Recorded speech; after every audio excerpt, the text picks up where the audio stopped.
There's a specific distinction worth examining direct. It's one that resolves considerable confusion many people experience when trying to apply typical boundary setting advice to a relationship with genuinely narcissistic dynamics. Today, we're tracing the crucial difference between internal and external boundaries, why this distinction matters enormously more with narcissistic relationships, specifically than it does in ordinary healthy relationships, and why misunderstanding this difference produces exactly the exhausting, repetitive cycle so many people experience when trying to protect themselves. Let's start by defining both terms clearly, because precision here matters enormously for everything that follows. External boundaries, the limits you communicate to another person, expecting them to respect and honor. This is what most people think of when they hear the word boundary. Stating a limit clearly, expecting the other person to adjust their behavior accordingly, treating violation of this communicated boundary as something requiring their genuine correction. Remember everything we've traced throughout this entire series about how healthy relationships typically function. External boundaries, communicated clearly to someone with genuine capacity for empathy and genuine willingness to respect limits, generally work reasonably well. Internal boundaries, the limits you set for your own behavior, entirely independent of whether the other person respects, acknowledges, or even knows about them. This represents something considerably different, not a communicated expectation requiring someone else's cooperation, but a personal, private commitment about how you'll respond regardless of what the other person does. An internal boundary might sound like, I will not continue a conversation once it becomes hostile, enacted not by demanding he stop being hostile, but by you simply quietly ending your own participation the moment hostility begins, regardless of whether he ever acknowledges or respects this pattern. Here's why this distinction proves so crucial specifically with narcissistic relationships, connecting to everything we've traced extensively throughout this entire series about structural incapacity for genuine accountability. Remember what we established about why direct confrontation so reliably fails. His psychology cannot sustain the genuine acknowledgement that respecting an external boundary would require. This means external boundaries, communicated with the expectation that he'll genuinely honor them, typically fail not because you communicated poorly, but because they depend on a capacity his psychological structure structurally lacks. Here's what this means practically, and it's worth understanding directly because it explains a pattern many people experience with genuine confusion and genuine exhaustion.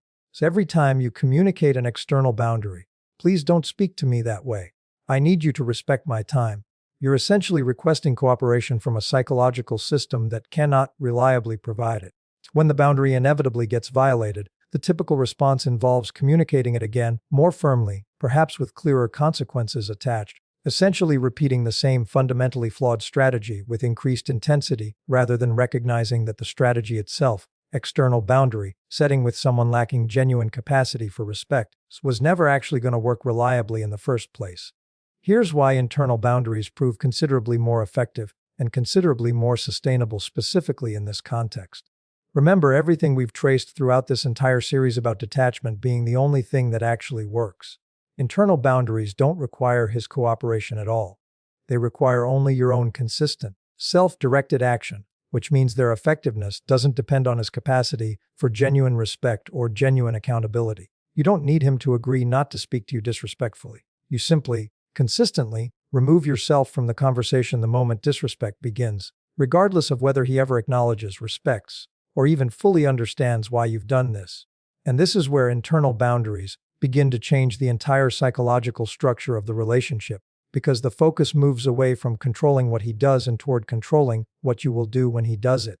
That distinction sounds small on the surface, but it is enormous in practice. An external boundary says, you cannot speak to me this way. An internal boundary says, if you speak to me this way, I will no longer participate in the conversation. The first depends on his cooperation. The second depends entirely on yours. This is why internal boundaries can feel strangely liberating at first. You are no longer standing there waiting for someone else to decide whether your boundary deserves to be respected. You have already decided what your response will be. You don't need another argument to establish the rule. You don't need another explanation. You don't need to convince him that the behavior is inappropriate before you're allowed to leave the interaction. And this becomes especially important because narcissistic dynamics often turn boundaries themselves into arguments. You say, I won't continue this conversation if you're insulting me. And suddenly the conversation isn't about the original issue anymore. Now you're being accused of being controlling, dramatic, disrespectful, selfish, cold, or impossible to communicate with. The boundary becomes the new subject of conflict. This is exactly where people become exhausted. They start defending the boundary, then explaining the boundary, then proving why the boundary is reasonable, then responding to every accusation about the boundary. And before they realize what's happening, they've spent another hour in the very conversation they originally wanted to leave. An internal boundary breaks that cycle because it doesn't require a courtroom. You don't have to prove your case. You don't have to convince the other person that your decision is reasonable. You simply follow your own rule. If the conversation becomes abusive, you end it. If someone repeatedly cancels plans and disrespects your time, you stop making yourself endlessly available. If someone demands access to private information you've decided not to share, you don't keep explaining why you deserve privacy. If someone repeatedly violates a boundary you've communicated, you change your level of access rather than repeatedly requesting the same respect. This doesn't mean becoming cold or punishing someone. It means becoming predictable to yourself. And that is one of the most important forms of self-trust you can develop. You know what your limits are. You know what happens when those limits are crossed. And you follow through without needing the other person's permission. There's another distinction here that matters enormously. An internal boundary is not a threat. A threat says, if you do this, I'll make you suffer. An internal boundary says, if this happens, I will protect myself by changing my participation. That difference completely changes the emotional energy behind the boundary. You aren't trying to frighten him into behaving differently. You're not trying to punish him. You're not trying to create consequences dramatic enough to make him finally understand. You're simply refusing to continue participating in something that violates your well-being. And this is where boundaries become much more sustainable.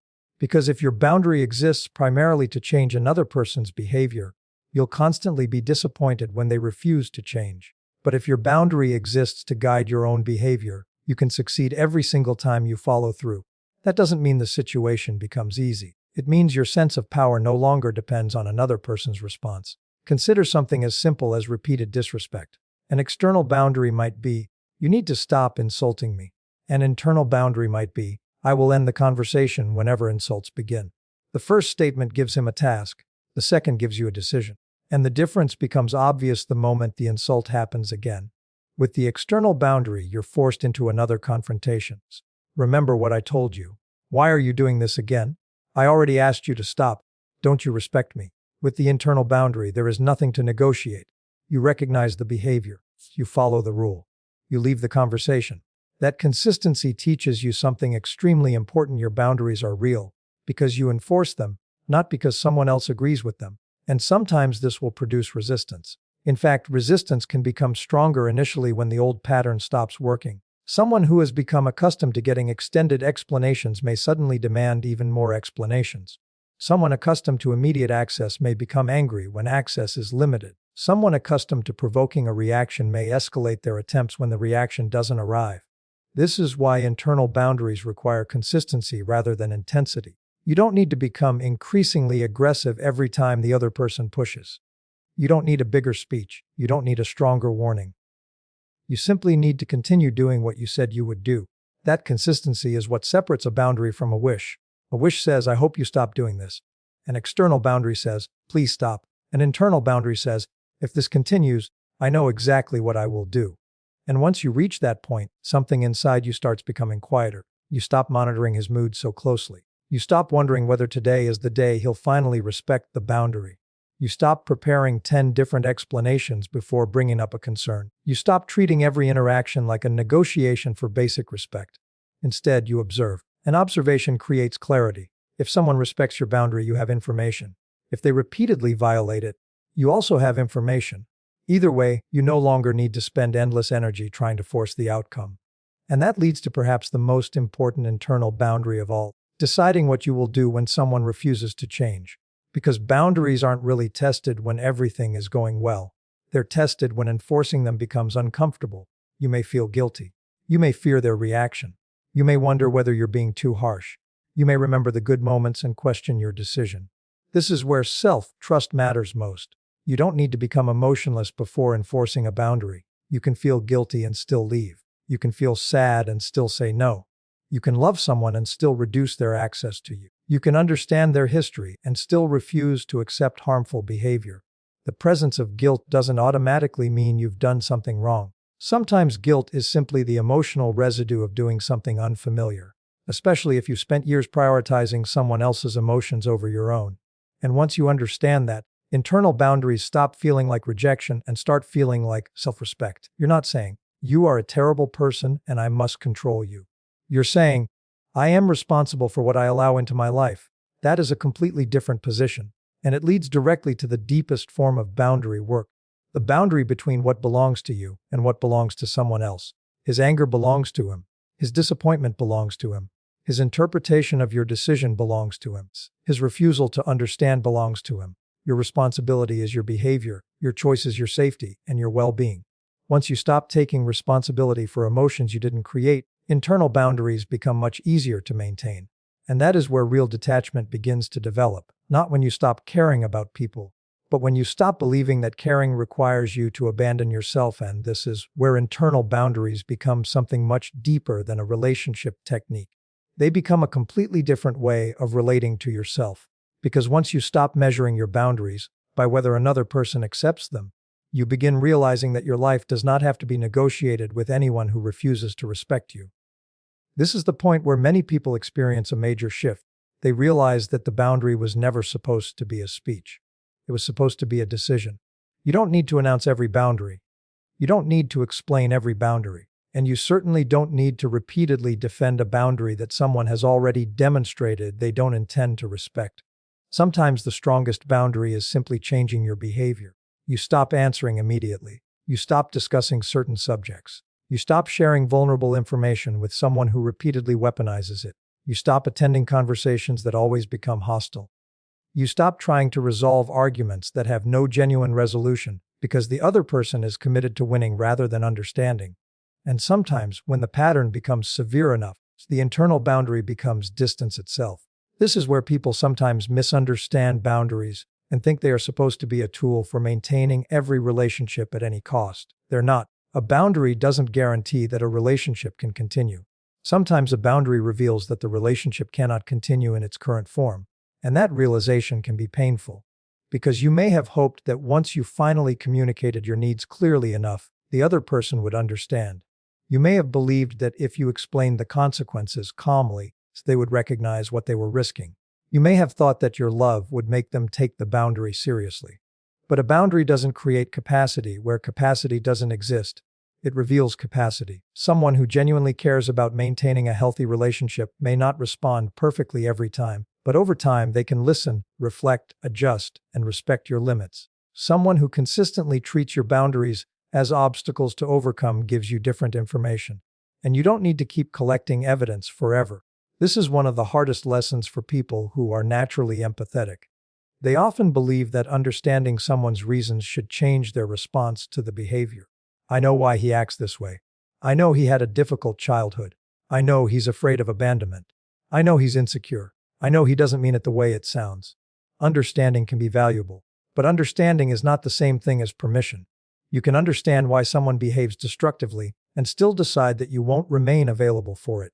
Compassion doesn't require unlimited access. Empathy doesn't require endurance. And forgiveness doesn't require continued proximity. This is where internal boundaries become particularly powerful for an empath because they prevent empathy from turning into self-neglect.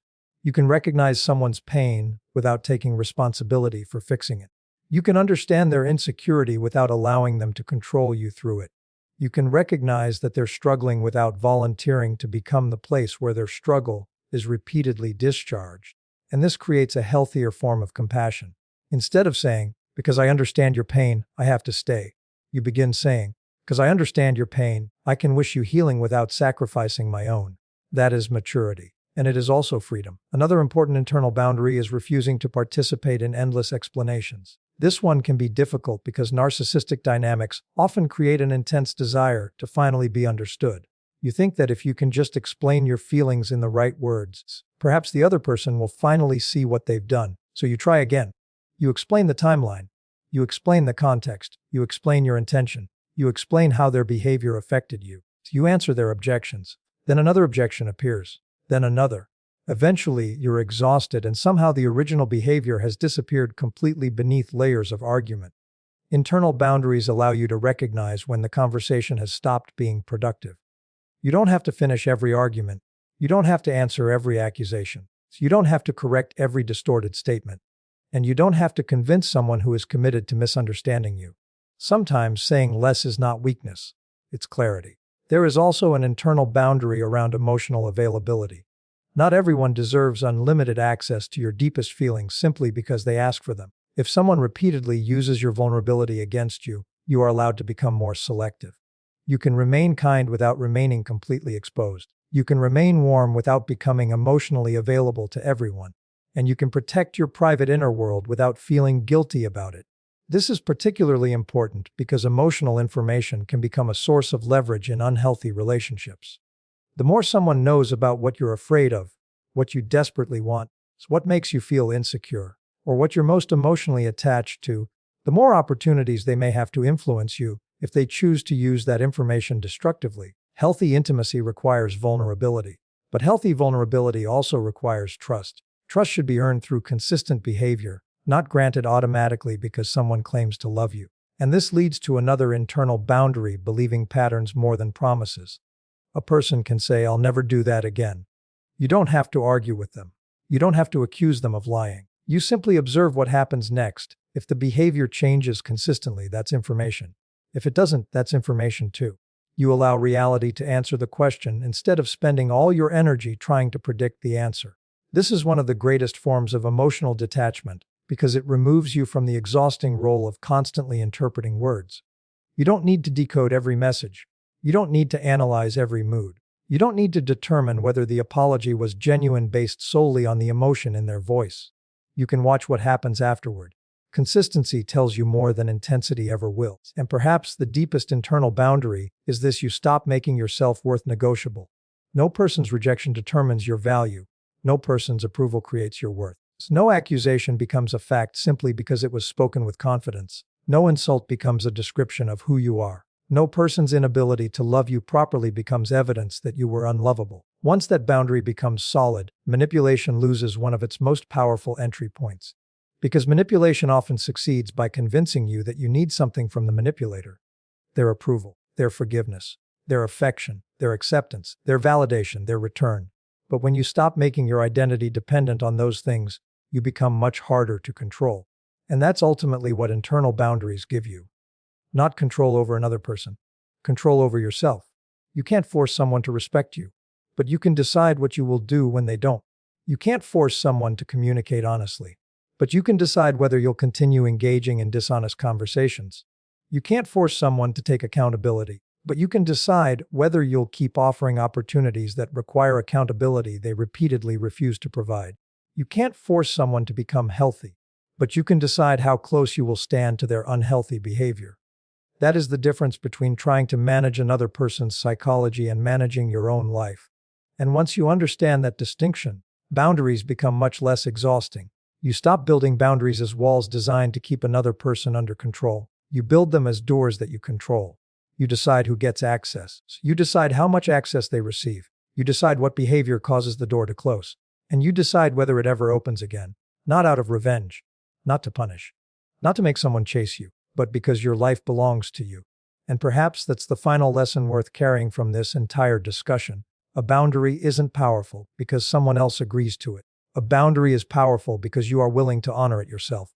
The moment you stop asking, "How do I make them respect my boundary?" and start asking, "What will I do if they don't?" you have already taken back something that narcissistic dynamics often make people surrender: the authority to decide what happens next in their own lives. And once that authority comes back to you, you no longer need to control the other person. You simply become responsible for protecting yourself. That is where the exhaustion ends. That is where self-trust begins. And that is where a boundary finally becomes real.